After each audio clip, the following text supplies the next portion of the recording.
हाँ जी बच्चे, प्यार भरी सत श्री अकाल। अगला 9वीं क्लास का हिंदी का पेपर थोड़े लैके आ गए हैं। होप करते हैं थोड़े पहले वाले 2 पेपर बहुत बढ़िया होए होंगे, नैक्सट वाला पेपर भी थोड़ा बहुत बढ़िया होगा। ठीक है जी। ਹੁਣ ਤੁਹਾਨੂੰ ਪੇਪਰ ਦੇ ਵਿੱਚ ਇਹੋ ਜਿਹੇ ਕੁਐਸਚਨ ਦੇਖਣ ਨੂੰ ਮਿਲਣਗੇ। ਆਪਾਂ ਉਸ ਤਰੀਕੇ ਦਾ ਰੀਅਲ ਵਾਲਾ ਪੇਪਰ ਲੈ ਕੇ ਆਏ ਹਾਂ। ਲਗਭਗ ਕੁਐਸਚਨ ਇਸ ਤਰੀਕੇ ਦੇ ਨਾਲ ਹੁੰਦੇ ਨੇ। ਇਹ ਮਤਲਬ ਬਿਲਕੁਲ ਡਿਟੋ ਕੁਐਸਚਨ ਪੇਪਰ ਉਹੀ ਨਹੀਂ ਹੁੰਦਾ ਜਿਹੜਾ ਆਉਣ ਵਾਲਾ ਹੁੰਦਾ। ਇਹ ਜਸਟ ਕੀ ਹੁੰਦਾ, ਉਹਦੀ ਰੈਪਲੀਕਾ ਹੁੰਦੀ ਹੈ, ਉਹਦੇ ਨਾਲ ਦੇ ਕੁਐਸਚਨ ਤੁਹਾਨੂੰ ਦੇਖਣ ਨੂੰ ਮਿਲਣਗੇ। ਠੀਕ ਹੈ ਜੀ। ਮੈਕਸਿਮਮ ਕੁਐਸਚਨ ਜਿਹੜੇ ਹੋਣਗੇ ਇਹਦੇ ਵਿੱਚੋਂ ਹੀ ਆਉਣਗੇ। ਇਸ ਚੀਜ਼ ਨੂੰ ਧਿਆਨ ਨਾਲ ਕਰ ਲੈਣਾ। ਚਲੋ ਜੀ ਸਟਾਰਟ ਕਰਦੇ ਹਾਂ। ਸਭ ਤੋਂ ਪਹਿਲਾਂ ਗੱਲ ਕਰ ਲੈਂਦੇ ਹਾਂ ਕਿ ਟੋਟਲ ਕੁੱਲ ਅੰਕ ਤੁਹਾਡਾ 80 ਨੰਬਰ ਦਾ ਇਹ ਪੇਪਰ ਆਉਣਾ, ਜਿਹਦੇ ਵਿੱਚ ਤੁਹਾਡੀ ਸੁੰਦਰ ਲਿਖਾਈ ਦੇ ਕਿੰਨੇ ਅੰਕ ਹੋਣਗੇ? 5 ਅੰਕ ਹੋਣਗੇ। ਯਾਨੀ 5 ਨੰਬਰ ਜਿਹੜੇ ਤੁਹਾਨੂੰ ਮਿਲਣੇ ਨੇ ਉਹ ਤੁਹਾਡੀ ਜਿੰਨੀ ਰਾਈਟਿੰਗ ਸੁੰਦਰ ਹੋਊਗੀ ਉਹਦੇ ਮਿਲਣਗੇ। ਠੀਕ ਹੈ ਜੀ। ਤਾਂ ਪਹਿਲਾਂ ਕੱਕਾ ਪਾ ਹੋਊਗਾ, ਇਦਾਂ ਦਾ ਹੀ ਤੁਹਾਨੂੰ ਕੁਐਸਚਨ ਪੇਪਰ ਮਿਲੂਗਾ। ਤੁਸੀਂ ਇਦਾਂ ਹੀ ਅਟੈਂਪਟ ਕਰਨਾ ਹੋਊਗਾ, ਹੈ ਨਾ। ਉਹਦੇ ਵਿੱਚ 4 ਕੁਐਸਚਨ ਹੋਣਗੇ, ਸਾਰੇ 1-1 ਨੰਬਰ ਦੇ ਹੋਣਗੇ। ਨਿਮਨਲਿਖਤ ਬਹੁ ਵਿਕਲਪੀ ਪ੍ਰਸ਼ਨਾਂ ਦੇ ਉੱਤਰ ਲਿਖੋ। ਪਹਿਲਾ ਕੀ ਹੈ? ਹਿੰਦੀ ਭਾਸ਼ਾ की लिपि कौन सी है? तो बच्चे हिंदी भाषा की लिपि होंगी है कि होती है?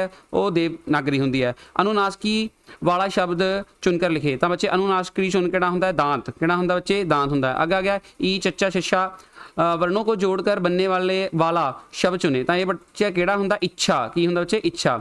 शुद्ध शब्द को चुनकर लिखें। इन्हां विचों जिहड़ा बच्चे सब तो शुद्ध शब्द है उसको हमको चुनकर लिखना है। तो बच्चे इहदे विच की आ जाऊगा? क्यों की आ जाएगा। ठीक है जी। अगला निम्नलिखित बहुविकल्पी प्रश्नों के उत्तर लिखें। पहला, श्री कृष्ण यशोदा से क्या खाने की मांग करते हैं? तो बच्चे श्री कृष्ण जी यशोदा से क्या खाने की मांग करते हैं? पहला था रोटी, दूसरा क्या? माखन। रोटी और माखन खाने की मांग करते हैं। मुश्किल काम करके कर्मवीर जब दूसरों के लिए क्या बन जाता है? तो बच्चे क्या बन जाता है? संत, नमूना, भगवान। तो इसका करेक्ट आंसर किया जाएगा इनमें से कोई भी नहीं। अगला, बूढ़ी खाला ने पंच किसको बनाया था? किसको बनाया था? अलगू चौधरी को। अगला, के पंजेब कौन लाया था? तो बच्चे कौन लाया था पंजेब? उसकी भूआ लाई थी। कौन लाई थी? उसकी भूआ लाई थी। अगला आता है, निम्नलिखित पदार्थ को पढ़कर बहुविकल्पिक प्रश्नों के उत्तर लिखें। तो बच्चे क्वेश्चन देते हुए ने इन्होंने आप क्या करने हैं? आंसर करेंगे। देखकर बांधा विविध बहु विघिन घबराते नहीं। ठीक है जी। आप पढ़ लो। ये क्वेश्चन आंसर ऑलरेडी थोड़े दिते हुए हैं। जो आ भी आएगा ये भी थोड़े कितने मार्क्स के मिलेगा बच्चे? 4 मार्क्स के मिलेगा। पहला क्वेश्चन है, जीवन में बाधाओं को देखकर वीर पुरुष क्या करते हैं? तो वीर पुरुष घबराते नहीं हैं। वीर पुरुष घबराते नहीं हैं। अगला, कठिन से कठिन काम के प्रति कर्मवीर व्यक्ति का दृष्टिकोण कैसा होता है? ता उबताते नहीं। उबताते नहीं। अगला, बाधा शब्द का क्या अर्थ है? तो बच्चे बाधा शब्द का की अर्थ होंदा? ये होंदा रुकावट। बाधा मतलब रुकावट। अगला, इस पदांश का शीर्षक क्या होगा? कर्मवीर। क्या होगा? था शीर्षक कर्मवीर होएगा। ठीक है। होप तुसीं इन्ने क्वेश्चन कर ले होंगे। उस तो बाद अगले बच्चे जिहड़े तुहानूं 3 क्वेश्चन मिलणगे बहुविकल्पी प्रश्नां दे विच, वो कितने मार्क्स दे होणगे? 3 मार्क्स दे होणगे। अगेन हर एक क्वेश्चन 1 मार्क्स का होगा। आग बबूला होना मुहावरे का सही अर्थ चुनकर लिखे। आग बबूला होना मतलब बहुत गुस्से में होना, गुस्सा होना। अगला, अकल से डैश दौड़ना, है ना। अकल के डैश दौड़ना, तो अकल के घोड़े दौड़ाना। ये बच्चे मुहावरे आप पढ़े हुए ने कि होंदा अकल के घोड़े दौड़ाना। अगला जो बच्चे थर्ड है, आम के आम डैश के दाम। आम के आम गुठलियों के दाम। ये बच्चे आप नॉर्मल भी गल्लां करते रहने ना, आम के आम और गुठलियों के दाम। अगला बच्चे जिवें तुहाडे कोल एक पैसेज आंदा हुंदा जिहदे विचों क्वेश्चन आंसर लभ के करने हुंदे ने, उस तरीके दा आएगा प्रश्न। निम्नलिखित राशि को ध्यानपूर्वक पढ़ें और दिए गए प्रश्नों के उत्तर लिखें। विद्यार्थी जीवन को मानव जीवन की रीढ़ की हड्डी कहे तो कोई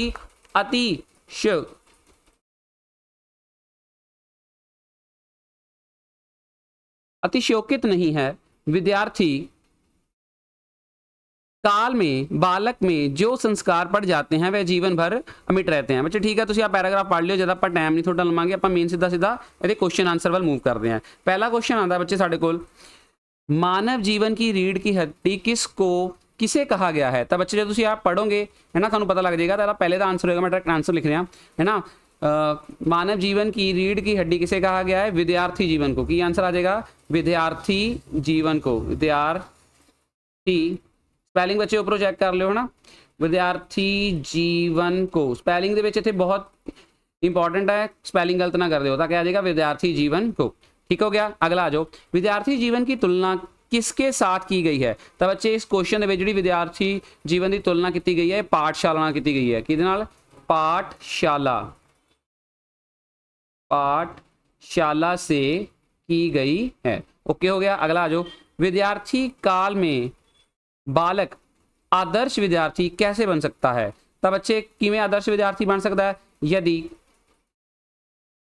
यदि इस काल में बालक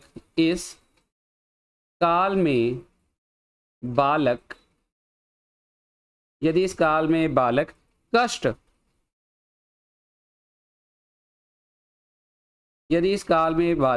कष्ट सहन कर लेता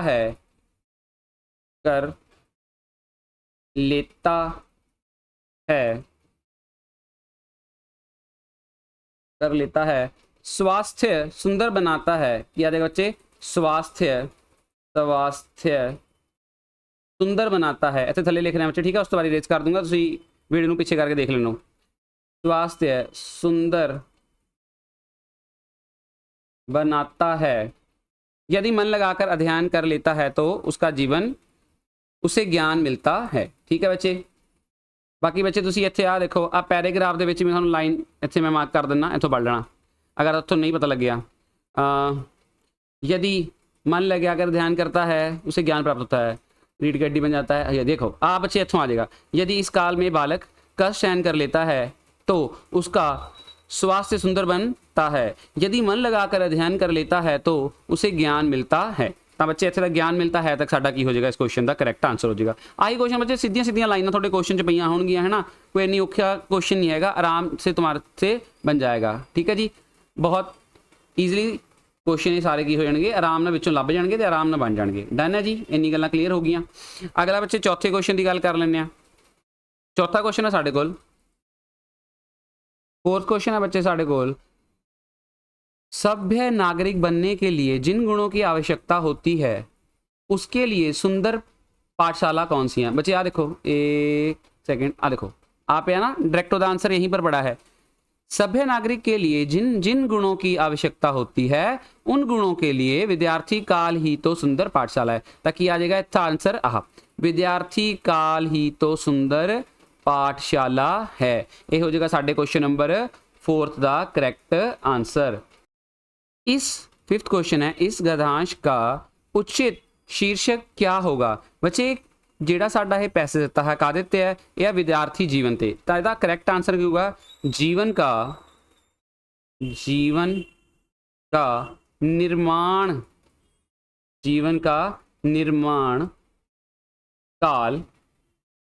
निर्माण काल विद्यार्थी जीवन।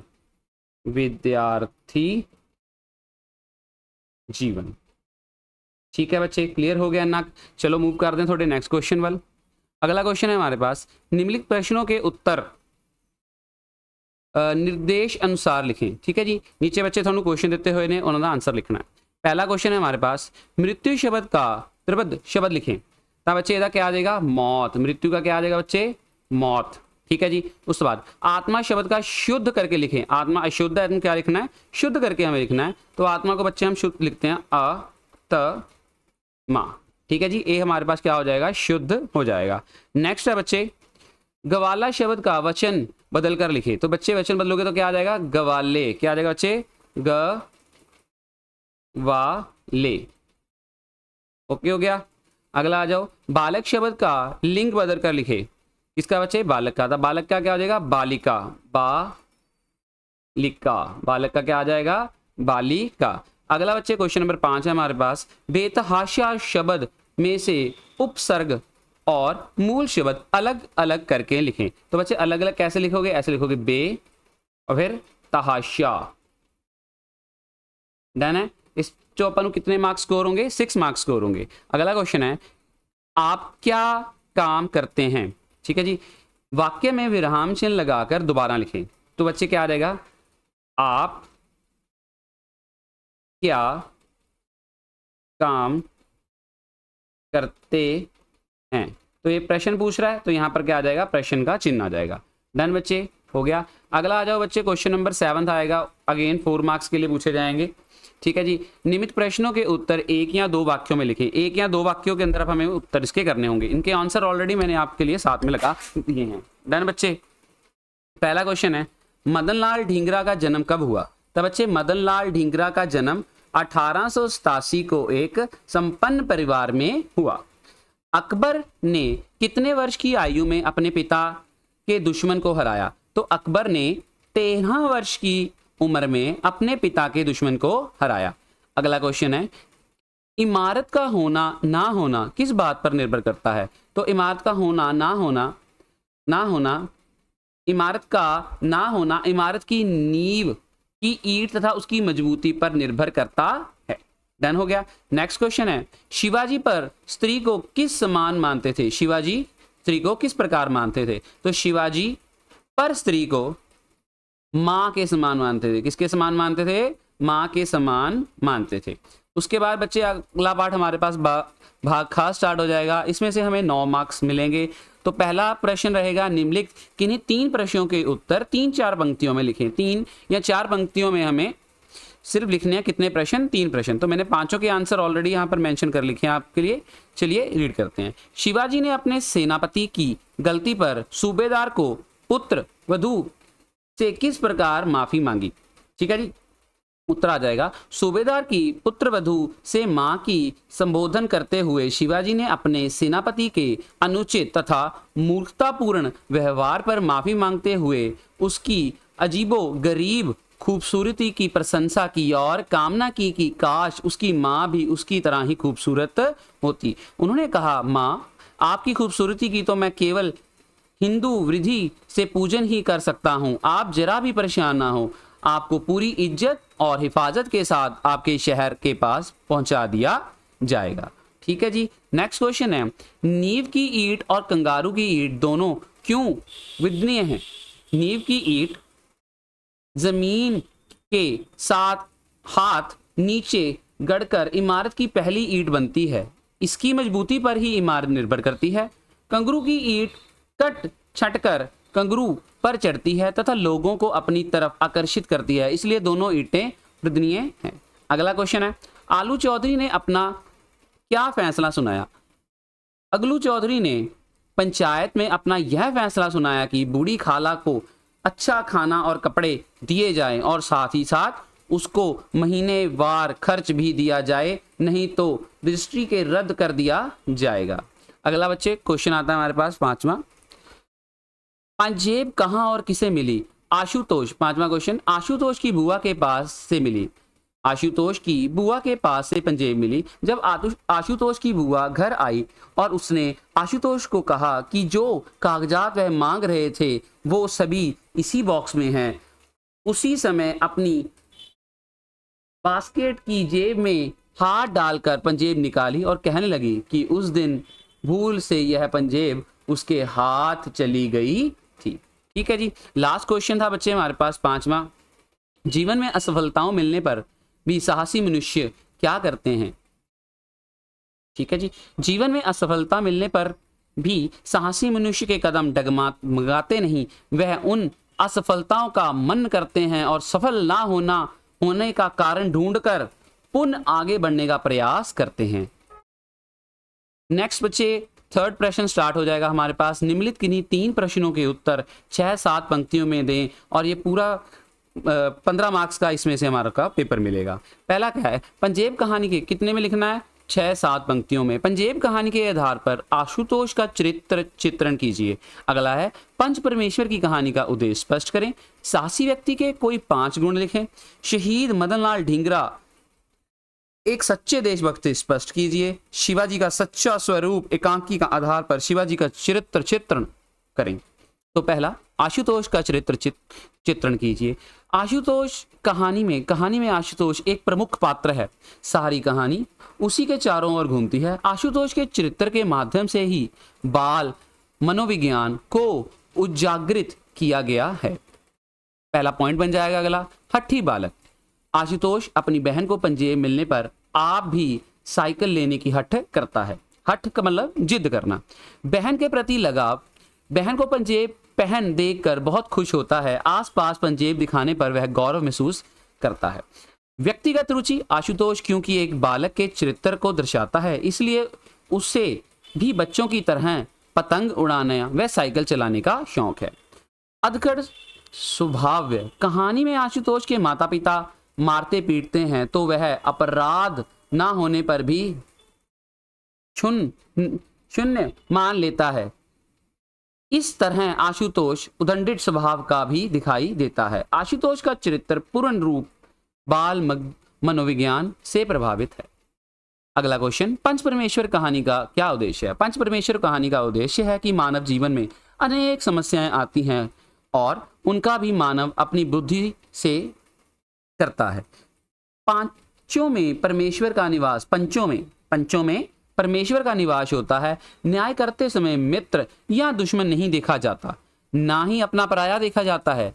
उस वक्त केवल सच का साथ दिया जाता है। पंचों की वाणी और फैसले परमेश्वर की वाणी और फैसले होते हैं। यही पंच परमेश्वर कहानी का उद्देश्य है। अगला क्वेश्चन, साहसी व्यक्ति के कोई 5 गुण लिखें। साहसी व्यक्ति विपरीति के आने पर घबराता नहीं, बल्कि साहस से उस विपरीत को हराने के लिए लग जाता है। ठीक है जी। सेकंड पॉइंट, वह हमेशा असफलताओं से सीखकर दोबारा सफल होने का प्रयास करता है। साहसी व्यक्ति इस बात की चिंता नहीं करता कि तमाशा देखने वाले लोग उसके बारे में क्या सोच रहे हैं। साहसी व्यक्ति ना तो अपने उद्देश्य की तुलना पड़ोसी के उद्देश्य से करता है और ना ही अपनी चाल को पड़ोसी की चाल को देखकर उद्यम बनाता है। ठीक है जी। अगला क्वेश्चन आता है बच्चे हमारे पास, शहीद मदन लाल ढींगरा एक सच्चे देशभक्त थे। इसको हमें स्पष्ट करना है। मदन लाल ढींगरा एक सच्चे देशभक्त थे। देशभक्त के कारण ही उन्होंने अपने कॉलेज की पढ़ाई छोड़कर देश सेवा के कार्य किए। लंदन जाकर वहां पर कोई देशभक्त नेताओं के संपर्क में आए। वीर सावरकर और श्यामजी कृष्ण वर्मा भी मदनलाल ढींगरा को देशभक्ति से प्रभावित हुए। वह अभिनव भारत नामक क्रांतिकारी संस्था के सदस्य बने। वह अंग्रेजों से नफरत करते थे। उन्होंने कई देशभक्तों की शहीदी का बदला लेने के लिए करजन व्याली को मारा। मदनलाल ढींगरा ने भंग आंदोलन में समय भी लंदन की गलियों में वंदे मातरम से गूंजा दिया। वह अपनी कमीज के ऊपर वंदे मातरम लिखकर लंदन में बाजारों में घूमा करते थे। वह कहते थे कि दुनिया के हर नागरिक को अपनी मातृभूमि स्वतंत्र कराने का अधिकार है। और ये लास्ट क्वेश्चन है बच्चे इसके बाद 7 पंक्ति वाला, शिवाजी का सच्चा स्वरूप पाठ के आधार पर शिवाजी का चरित्र चित्रण कीजिए। शिवाजी अपने विशेष सैनिकों का सम्मान करना जानते थे, तभी तो वह कल्याण प्रांत को जीतकर लौटते हुए अपने सेनापति आवाजी सेनादेव से पैदल तथा घुड़सवारों के अभिपत्तियों का कुशल क्षेम पूछते हैं। वह उदंडता तथा घृणित कार्य करने वाले व्यक्तियों को दंड देने की क्षमता भी रखते हैं। शिवाजी हिंदू और मुसलमान प्रजा में कोई भेदभाव नहीं करते। शिवाजी इस्लाम को पवित्र स्थानों तथा पवित्र ग्रंथों का सम्मान करना भी जानते हैं। वह अपने देश में तभी तो हिंदू राज्य नहीं सच्चे स्वराज की स्थापना करना चाहते हैं। तो शिवाजी जैसे जो लोग थे वो क्या हिंदू राज्य नहीं चाहते थे, एक क्या चाहते थे, सच्चा स्वराज्य चाहते थे जहां लोगों में भाईचारा बना रहे। ठीक है जी। पर स्त्री को वो माता के समान मानते थे। शिवाजी शील स्वभाव के विश्वास रखने वाले शासक हैं, तभी तो वह इंद्रलो लुटेरों में तथा अपने अधीनस्थ घृण कार्य करने वालों व्यक्तियों पे करते थे। ठीक है जी। नेक्स्ट बच्चे अगले क्वेश्चन जो आ जाएगा हमारे पास, निम्नलिखित में थे किन्हीं 5 पंजाबी वाक्यों का हिंदी अनुवाद करें। 5 नंबर के आएंगे बच्चे हमारे पास। ठीक है जी। अब यहाँ पर 6 हमें दिए रखे हैं पंजाबी के अंदर, इसका हिंदी में हमें अनुवाद करना है। पहला दिया हुआ है चंडीगढ़ पंजाब ते हरियाणा की राजधानी है, तब बच्चे इसका हिंदी अनुवाद क्या आ जाएगा, चंडीगढ़ पंजाब और हरियाणा की राजधानी है। सेकंड दिया हुआ है हमारे पास मेहनती आदमी हमेशा सफल होता है, मेहनती आदमी हमेशा सफल होता है। अगला भारत ਨੂੰ सोने की चिड़ी कहा जाता सी, तो इसका हिंदी अनुवाद जो सही बनेगा वो क्या बनेगा, भारत को सोने की चिड़िया कहा जाता था। अगला आ जाएगा हमारे पास सानू प्रभु विच विश्वास रखना चाहिए है, तो इसका सही क्या होगा, हमें प्रभु पर विश्वास रखना चाहिए। कुछ पाने लिए कुछ गवाना पैंदा है, कुछ पाने के लिए कुछ खोना भी पड़ता है। अगला आ जाएगा मिठास और निम्रता सारे गुणों का निचोड़ है, तो इसका करेक्ट बनेगा मिठास और मधुरता और स्वयंता सभी गुणों का सार है। यहाँ पर हमारे पंजाबी कन्वर्जन खत्म होता है। अगला जो 5वां क्वेश्चन हमारे पास आएगा वो आएगा निम्नलिखित पत्रों में से एक पर हमें लिखना है। 2 पत्र दिए हुए हैं, 8 नंबर का पत्र होगा। हमने दोनों आपके लिए लगा रखे हैं। पहला लिखा हुआ है अपनी माताजी को वार्षिक परिणाम का विवरण देते हुए पत्र लिखें। तो पहले सबसे पहले यहाँ पर हमारा एड्रेस वगैरह आ जाएगा, विक्रम नगर, मोहाली रोड, चंडीगढ़। 3 मार्च डेट डाल दोगे बच्चे, ठीक है जी। आदरणीय माताजी, सादर प्रणाम। अब यहाँ पर फिर जो बीच में हमारा मटेरियल आएगा उस पर आ जाता है, मैं यहाँ कुशलता पूर्वक हूँ और आशा करती हूँ कि आप भी वहाँ बिल्कुल कुशल होंगे। कुशल मतलब अच्छे से होंगे। गत सप्ताह हमारी वार्षिक परीक्षाओं समाप्त हो गई हैं। इसके पश्चात हमारे स्कूल में 1 सप्ताह का NSA का शिविर लगा। आज सुबह ही हमारे वार्षिक परीक्षा परिणाम आया और आपको जानकर बहुत खुशी होगी कि मैंने इस बार भी पूरे स्कूल में 8वीं का फल है। मैंने आपको विश्वास दिलाती हूँ कि मैं आगे भी इसी तरह मेहनत करूंगी और सदा आगे बढ़ूंगी। अब मैं 9वीं कक्षा में भी हो गई हूँ, इसलिए मुझे इस कक्षा के लिए नई किताबें, कापियां आदि खरीदने हैं। इसलिए आप मुझे कुछ पैसे भेजने का कष्ट करें, ठीक है जी। नेक्स्ट जो था हमारे पास वो क्या था, अपने फुफेरे भाई को राखी भेजते हुए पत्र, है ना।